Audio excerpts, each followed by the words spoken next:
আমাদের কিন্তু সব ভুলে যাবে। মনে রাখার জন্য অনেক কিছু করতে হবে, ডিজিটাল লাইফ তো। কিন্তু ওনাকে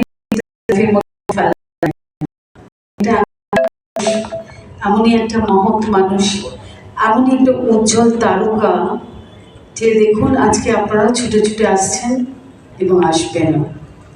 একটা সময় রবীন্দ্র সদনে ওনাকে নিয়ে প্রোগ্রাম হয়েছে, আজকে মহাজ্যোতি সদন যেটা সেন্টারে, তাতেও দেখুন আপনারা সকলে মিলে এসেছেন। এটাই প্রমাণ, ভালোবাসার প্রমাণ।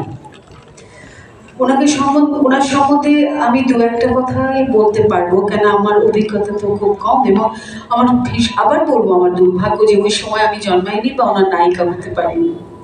সেই সময় জন্মালে হয়তো একটা দুটো ছবি করতে পারতাম, হিট করলে আরো দুটো তিনটে ছবি হতো, এবং অনেক অনেক গল্প, মানে অনেক গল্প আমি আপনাদের কাছ থেকে করতে পারতাম, আপনাদের কাছে আপনাদের ভালো লাগতো, অনেক অনেক অভিজ্ঞতা শেয়ার করতাম।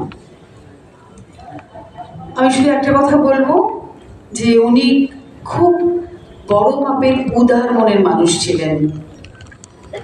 কত শিল্পী, দুস্থ শিল্পীদের উনি উপকারে এসেছেন সব রকম ভাবে, শুধু টাকা পয়সা দিয়ে নয়, তাদের প্রতি যে স্নেহ, ভালোবাসা এবং কর্তব্য উনি করে গেছেন, আমার কাছে খুবই কম দেখা যে উত্তম কুমারের মতন পাশে দাঁড়িয়েছে দুস্থ শিল্পীদের জন্য।